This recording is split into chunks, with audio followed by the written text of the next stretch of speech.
श्री राम जय राम जय राम जय जय राम श्री राम जय राम जय जय राम श्री राम जय राम जय जय राम श्री राम जय राम जय जय राम श्री राम जय राम जय जय राम श्री राम जय राम जय जय राम श्री राम जय राम जय जय राम श्री राम जय राम जय जय राम हरे राम राम राम हरे हरे हरे कृष्णा कृष्णा कृष्णा हरे हरे हरे राम राम राम हरे हरे हरे कृष्णा कृष्णा कृष्णा हरे हरे सीताराम सीताराम सीताराम सीताराम सीताराम सीताराम जय सीताराम जय सीताराम सीताराम सीताराम सीताराम जय सीताराम राधे श्याम राधे श्याम राधे श्याम जय राधे श्याम श्री राम जय जय राम श्री राम जय जय राम बोलिए सब रामचंद्र महाराज जी की जय। ये आज महर्षि वाल्मीकि जी का जन्मदिन है, जन्म महोत्सव है और उत्तर प्रदेश सरकार अपने स्तर से इसको मना रही है। इसमें लिखा हुआ है, आप बड़े गौर से देखिए, यह विज्ञापन है कि भगवान राम ऊपर विराजमान है और इसमें लिखा हुआ है कि राष्ट्रीय सामाजिक एवं मानवीय मूल्यों की स्थापना के लिए, गौर से सुनिएगा, राष्ट्रीय सामाजिक एवं मानवीय मूल्यों की स्थापना के लिए विश्व प्रसिद्ध कालजयी कृति रामायण महाकाव्य के रचयिता आदि कवि महर्षि वाल्मीकि जी की जयंती पर कोट कोट नमन योगी आदित्यनाथ मुख्यमंत्री लिख रहे हैं और उनके साथ में देश के यशस्वी प्रधानमंत्री श्री नरेंद्र मोदी जी विराजमान हैं। यहाँ पर ये लिखा हुआ है कि ये कार्यक्रम जो हो रहा है वो बाबा साहेब डॉक्टर भीमराव अम्बेडकर महासभा ट्रस्ट के द्वारा किया जा रहा है। साफ साफ लिखा हुआ है कि बाबा साहेब डॉक्टर भीमराव अम्बेडकर महासभा ट्रस्ट के तत्वाधान में किया कार्यक्रम किया जा रहा है और वहाँ महर्षि वाल्मीकि प्रकट दिवस समारोह का आयोजन है। इसमें जयंती पर प्रमुख कार्यक्रम जो होंगे उन कार्यक्रमों में बता रहे हैं कि सभी जगह अखंड रामायण का पाठ होगा और पाठ जहाँ जहाँ कहीं पर होगा तो खास तौर से बिठूर में, चित्रकूट में, कानपुर में, अयोध्या में, अन्य स्थानों पर होंगे। तो महर्षि वाल्मीकि की पुण्य स्मृति इत्यादि बातों पर लिख करके बहुत कुछ किया गया। अब इन सब चीज़ों के साथ साथ एक और चीज़ छपी हुई है जिसको हमने अखबार से इसमें लगाया है। लिखा हुआ कि वाल्मीकि जयंती पर सियासी सरगर्मी शुरू हुई। वाल्मीकि जयंती पर सियासी सरगर्मी शुरू हुई है और उसके अंदर खासतौर से ये बताया जा रहा कि पूरे प्रदेश के आयोजन करेगी भाजपा, पूरे देश में आयोजन करेगी। जितने भी प्रदेश भर में जितने ज़िले हैं वहाँ पर वाल्मीकि जयंती को अपने ढंग से मनाएंगे। दूसरा, दलित वोटर को साधने के लिए सपा करेगी शक्ति का प्रदर्शन। सपा जो है, जो समाजवादी पार्टी के अध्यक्ष अखिलेश यादव अपनी पूरी पार्टी के साथ वो शक्ति प्रदर्शन करेंगे और ये दिखाएंगे कि भाई हम सियासी राजनीति जो चल रही है उसमें हम सर्वोपरि हैं। तो एक सरगर्मी ये भी हो गई। दूसरा, यहाँ पर और देखा जा रहा है कि चित्रकूट में विशेष आयोजन होगा और दलित बस्तियों में सब लोग जाएंगे। तो ये खासतौर से ये हमारा आज का मूल विषय है जिस पर हम लोग दो सब चर्चा करेंगे और वाल्मीकि जी का जो योगदान है पूरी सृष्टि के लिए उस पर हम लोग चर्चा करते हैं। आइए बोलिए। जय श्री राम। आज ये वाल्मीकि जी का जो जयंती मनाई जा रही है, इस जयंती मनाए जाने का जो मूलभूत कारण है इसको मैंने बहुत लिखा है। अभी पिछले वर्ष हमारा एक वीडियो निकला था वो 30 मिनट का था। आज तो मैं शायद 30 मिनट क्या 10 मिनट बोलना बहुत मुश्किल लग रहा। ये आपके सामने जो मैं माला पहने बैठा हूँ इसका एक प्रसाद के रूप में यहाँ पर स्थानीय बहुत ही दिव्य प्रकांड मंदिर है जिसमें हनुमान सेतु के जो पुजारी हैं उन्होंने बाबा नीम करोली का ये प्रसाद मुझे दिया है। मैं आज गया था दर्शन करने के लिए। पूर्णिमा थी तो पूर्णिमा के उपलक्ष्य में गए थे, धर्मपत्नी बच्चे सब जो लोग गए थे। उन सब लोगों ने हम चूँकि बाबा जी को हमको बहुत अपने हृदय से मानते हैं और मेरी सीनियरिटी को, मेरे बुजुर्गवार होने का भी वो ख़ास तौर से सम्मान करते हैं। तो ये उन्होंने उठा करके दे दिया था तो माला मैं पहन कर बोल रहा हूँ। हम आपसे अब थोड़ी देर ये बात करना चाहते हैं कि वाल्मीकि जी का जो जीवन परिचय है वो कैसा था। वास्तव में जीवन परिचय के बारे में बहुत कम लोग जानते हैं और जानने के इच्छुक भी लोग नहीं हैं। ये प्रारंभिक स्थिति इनकी बहुत अच्छी नहीं थी। प्रारंभिक स्थिति इनकी बहुत अच्छी नहीं थी और परिवार में बहुत गरीबी थी। ब्राह्मण ख़ानदान में ये पैदा हुए थे और वहाँ पर सब सुखी घर परिवार बस गया, शादी ब्याह हो गई या शादी ब्याह नहीं हुए, माता पिता है, उन सबका भरण पोषण करना है। ये पढ़े लिखे थे, इस बात को किसी भी किताब में नहीं लिखा है। मैं समझ रहा हूँ 70 साल तक हमारी जो सरकार थी पिछली, उसने हमारे पूर्वज नाम की किताब चलती थी, उन किताबों में भी इनका जिक्र किया गया था, लेकिन कभी भी नहीं बताया गया कि वो पढ़े लिखे थे या गंवार थे या लुटेरे थे या डकैत थे, क्या थे। डकैते के रूप में तो प्रस्तुत किया गया वो दस्त के रूप में। तो वो क्या हुआ कि एक ऐसी स्थिति आएगी जब कहाँ खान पान करने की व्यवस्था नहीं, तो वो ज़मीन जायदाद नहीं है, कहीं खेती बाड़ी नहीं कर सकते, कहीं किसी का काम धंधा नहीं कर सकते। तो उनके दिमाग में आया भाई जिसके पास ज़्यादा पैसा उसे लूट लो। तो वो एक लूट की जो एक प्रवृत्ति बन गई उनकी, वो जवानी हालत में थी, तो उन्होंने वो दस्त बन गए, लुटेरे बन गए और लूट करके जो घर में लाते थे सबको खाने पीने के लिए देते थे। तो पैसा कौड़ी का तो कोई जिक्र नहीं। अब लूटपाट किस तरह का था भगवान समझ सकता है या इनकी आत्मा जानती होगी। अचानक एक बार इनका साथ इनके सामने सब ऋषि आ गए। सब ऋषियों ने उसका इन्होंने रास्ते जंगल में घेर लिया और कहा कि भाई जो को आपको पास उतार दे दो। तो ऋषियों ने कहा कि मेरे पास मंडल कमंडल के सिवा और क्या भैया, आला माला ये लंगोटी पहने उड़ा के फेंक लो, तुम नहीं, तुम भी नंगे हम भी नंगे, कोई बात नहीं। तो उन्होंने कहा नहीं कुछ नहीं, हमें कुछ नहीं चाहिए, मैं जो आपको पास दीजिए। तो उन्होंने कहा मेरे पास जो कुछ भी है वो सामने रखा है और हमारे पास मैं जा रहा हूँ। तो उन्होंने कहा आप ऐसे नहीं जा सकते, ऐसे नहीं जा सकते, आप बताइए घर में पूछाइए कि जो आप ये काम कर रहे हैं, लूटपाट का काम कर रहे हैं, दूसरों को कष्ट पहुंचा रहे हैं, पीड़ा पहुंचा रहे हैं, धन दौलत छीन झपट रहे हैं, ये कर रहे हैं, तो क्या इसमें अगर जो कोई आपको पाप मिला तो पाप मिलेगा, कोई इसका अपराध होगा तो उसका सज़ा कौन भोगेगा? वो लोग साथ देंगे? ये आप पूछ के बताइए। तो वाल्मीकि ने कहा कि भाई बहुत को बाबा लोग बहुत चालू होते हैं, हम उधर चलें, इधर से आप निकल लें, हम आप सब लोगों को किसी पेड़ के अंदर रस्सी से बांध दे दें। पेड़ में सातों को बांध दिया और वो बाबा गए घर में पूछने के लिए।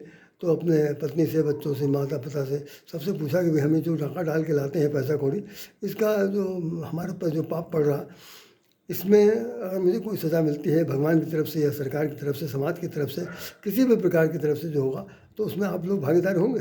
तो उन सब लोगों ने कहता कि लूटपाट आप कर रहे हैं, लूटपाट आप कर रहे हैं, तो सज़ा हम क्यों भोगेंगे? हम लोगों से कोई मतलब नहीं, हम लोगों से कोई मतलब नहीं, आप जानिए, आपका काम जानिए। तो भाई ये उन्होंने इस तरह से कह दिया कि हम नहीं इसमें भागीदारी सर। बस उनको एक बहुत बड़ा शौक पहुंचा, जैसे तुलसीदास को उनकी पत्नी ने फटकार दिया था, बिल्कुल यही स्थिति थी कि भाई घर के वाले लोगों ने जब उनका नकार दिया तो वो घर आने के बाद उनके ऋषियों के चरणों में गिर पड़े और उनका बंधन खोल दिया। कहा मैं माफ़ी चाहता हूँ, मुझे मालूम नहीं था, हम तो अभी तक ये सोच रहे थे कि भाई हम जो कुछ भी कर रहे हैं, कम से कम हम सबको खाना पीना खिला रहे हैं तो मेरे घर वाले भी मेरा साथ देंगे। कभी हम पकड़ गए, जेल गए, हो गए तो लेकिन कोई साथ देने विचार नहीं। तो उन्होंने कहा देख लिया, अब मैं तुमको एक मंत्र देता हूँ, उस मंत्र का जाप करो। उन्होंने तुरंत घर छोड़ दिया। घर छोड़ने के बाद संन्यास ले लिया। संन्यास में वो मंत्र जो था वो मरा मरा था। सब लोग जानते हैं, लोग ऐसा कहानी के सब बताते हैं, मरा मरा था। तो मरा मरा कहाँ जपने लगे तो रामचरित मानस में एक दोहा लिखा हुआ है, चौपाई लिखी है, उसका चौपाई को सुनिए। उल्टा नाम जपत जग जाना, मैंने राम का उल्टा मरा, राम का उल्टा मरा, मरा का उल्टा राम। तो उल्टा नाम जपत जग जाना, वाल्मीकि वै ब्रह्म सुजाना। वाल्मीकि जो थे वो ब्रह्म हो गए, सुसज्जनों की श्रेणी से ऊपर उठ करके वो ब्रह्म बन गए। समाना, वाल्मीकि भय, वाल्मीकि हो गए, कैसे? जैसा ब्रह्म होता है। हम लोग अगर कहें हम ब्रह्म अस्मि, सो हम अस्मि, हम ही ब्रह्म हैं, तो उतना ज़्यादा उसका प्रॉफिट नहीं मिल रहा। लेकिन गोस्वामी ने यहाँ लिखा है कि वो ब्रह्म के समान हो गए। अब यूँ समझ लिए कि Valmiki equivalent to Brahma, Brahma equivalent to Valmiki. Valmiki और ब्रह्म में कोई अंतर नहीं रह गया, साफ साफ लिख दिया, वाल्मीकि भय ब्रह्म सुजाना। ब्रह्म ऋषि बन गए और देवर ऋषि, महर्षि सब कुछ बन गए। उसके बाद फिर उन्होंने रामायण की रचने वाली बात हुई। अब रामायण की रचना किस तरह हुई मैं इसको बता बहुत संक्षेप में कहना चाहता हूँ। देखिए 9 मिनट हो गया इस काम में।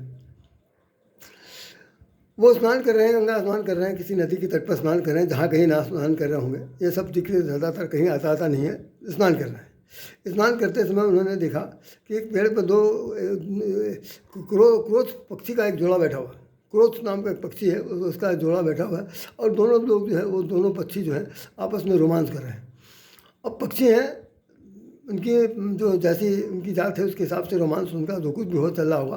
तो बहेलिया दूर से उसके ऊपर निशान लगाया हुआ था। निशाना लगाते हुए उसने एक तीर मारी, जिसमें उनमें से एक गिर गया। गिर के अंदर पानी में चला है, पानी में गया, पानी से किसी तरह से फिर उबाल पानी के उछाल से ऊपर आया। आने के बाद वो तड़पने लगा। वाल्मीकि जी स्नान करते करते अचानक देखा कि बदम से हुआ, क्या हुआ देखने, आधा आधा शरीर उनका जो है जब पानी के अंदर है, आधा ऊपर है, और वो देख रहे हैं कि भाई वो तड़प रहा है। और दूसरा वाला जो पक्षी है वो भी दाल से उठ करके नीचे आया, जहाँ पर उसकी संगनी साथनी स्त्री या मादा या ना जो भी रहा हो। तो उन्होंने शब्द शैली में बोल रहा हूँ मैं, अब क्रोध पक्षी की भाषा तो हमको भी नहीं मालूम ना, उसमें कहीं लिखा हुआ। तो वो पक्षी कहता है, जो भावात्मक है, क्योंकि कवित्व भाव है, तो उसमें कह रहा है, अरे मारने वाले हत्यारे, जब तुझे मारना ही था, हमको एकांगी बनाना था, अरे तुम मुझे क्यों छोड़ दिया, मुझे तड़पने के लिए क्यों छोड़ दिया, मैं किसके सहारे जीऊँगा, मैं किसके सहारे जीऊँगी, तू मेरा भी प्राण ले ले, तू मुझ पर भी एक तीर मार दे, हम दोनों ही जल समाधि ले लेंगे और मर जाएंगे। क्योंकि अपनी संगनी का, अपनी साथी का वियोग मुझे सहा नहीं जाएगा, और मुझे मरने के लिए तू अपनी एक तीर और चला दे। उनकी इस बात को सुन करके वाल्मीकि जी का दिल जो है एकदम इस तरह से बिखर गया, जैसे कभी कभी होता नहीं कि अंदर से नदी फूट पड़े और अविरल धारा आंखों से आंसू बहती है। उसमें लिखा है, यही लिखा आदि कवि, उसी दिन से उनके अंदर कवित्व भाव पैदा हुआ, और उन्होंने जो पहला श्लोक लिखा वो वाल्मीकि रामायण में पहला श्लोक लिखा हुआ। क्रोध पक्षी का जिक्र किया, आप लोग को भी पढ़ लीजिएगा, क्रोध पक्षी के बारे में ही लिखा गया। तो वाल्मीकि जी के जीवन में जो करुणा, जो संवेदनशीलता, जो संवेदना, जो तरफ देखी थी इन्होंने, उस तरफ का उन्होंने वर्णन किया है। और ये कवित्व हृदय है, कवि हृदय है, और कवि हृदय के अंदर भावुकता होती है, भावना प्रधान होता है, कल्पना प्रधान होता है। जीवन का एक अच्छे सच्चा अनुभव भी वो कल्पना के माध्यम से साकार रूप दे सकता है। तो वाल्मीकि जी ने अपने पुस्तक में रामचरितमानस की जगह पर ये वाल्मीकि रामायण लिखी और संस्कृत में लिखा।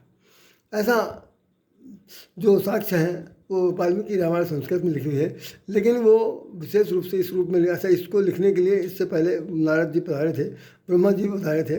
उन्होंने वाल्मीकि ने पूछा कि मैं किसके बारे में लिखूं, तो उन लोगों ने सबने सलाह दी कि इस वक्त इक्ष्वाकु वंश में भगवान राम ने जन्म लिया है और उनकी गाथा आप लिखिए।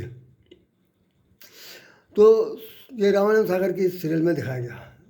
ब्रह्मा भी आते हैं, नारद भी आते हैं। तो दोनों लोगों की बात को सुन करके उन्होंने राम को अपने काव्य का नायक मान करके, नायिका जानकी जी को मान करके उन्होंने उसमें जो पूरा ग्रंथावली लिखी, उसमें बताते हैं, ऐसा स्पष्ट है, पूरी तो हमने नहीं लिखी लेकिन पढ़ी, लेकिन मैंने इतना ज़्यादा जितना कुछ भी जाना है, सुना है, समझा है, वो केवल ये है कि वो एक प्रकार का कवित्व भाव में नहीं है, उस श्लोकों में इतिहास है, इतिहास लिखा गया। यहाँ यद्यपि रामायण को भी इतिहास कहा, रामायण रामचरितमानस को भी इतिहास कहा गया, तो उसमें भी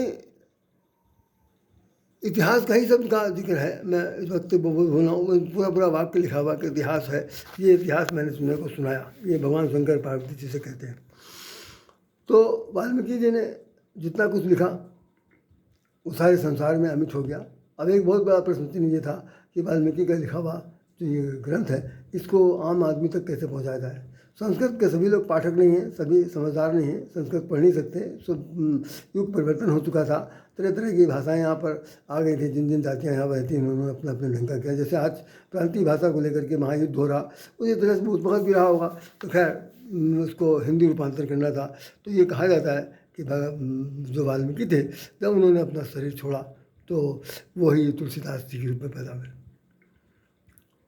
तुलसीदास के रूप में पैदा हुए, एक बार उन्होंने संस्कृत में लिखी, दूसरी बार हिंदी में लिख करके अपने भावनाओं को समाज के कल्याण के लिए, जनता जनार्दन के कल्याण के लिए, देश में पूरे पूरे विश्व में के मानस पटल पर राम की भक्ति को जीवंत बनाने के लिए गोस्वामी तुलसीदास ने लिखा, रामचरितमानस लिखा। उसमें लिखा है, यह चौपाई इनको लिखी हुई है कि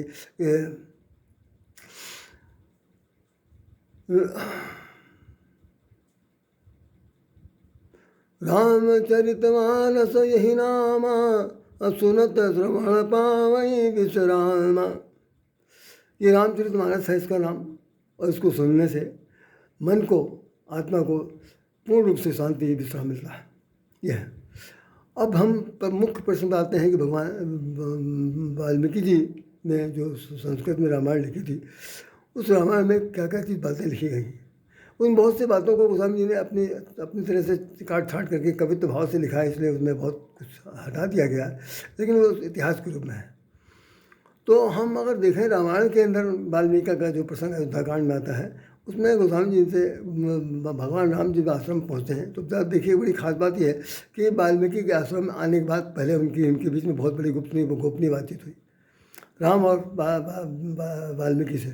उसके बाद फिर उन्होंने कहा, मैं अब चलना चाहता हूँ, तो मुझे बताइए कहाँ रहना है, रहने की कोई जगह बताइए।